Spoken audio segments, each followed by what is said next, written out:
तर कोपर्डी अत्याचार प्रकरणातील पीडित कुटुंबाला देवेंद्र फडणवीसांनी साथ दिलेली आहे। 8 वर्षांनंतरही मुख्यमंत्री फडणवीसांनी पीडित कुटुंबाला साथ दिली आहे। पीडित मुलीच्या बहिणीच्या विवाह सोहळ्यात फडणवीसांनी उपस्थिती लावली।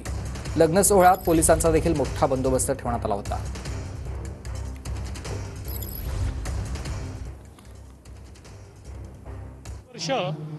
बबनराव सुद्रिक आणि त्यांच्या कुटुंबियांची माझा अतिशय निकटचा संबंध आलेला आहे।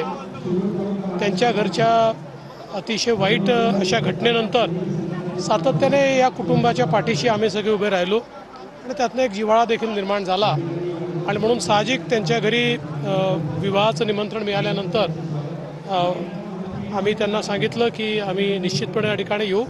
पण प्रवीण दरेकरजी, रामभाऊ शिंदे आणि मी आज वधूवरांना आशीर्वाद देण्याकरता आलो। आता जस्ट विवाह सोहळा संपन्न झाला, त्यांना आशीर्वाद दिले आणि आता आम्ही निघालो।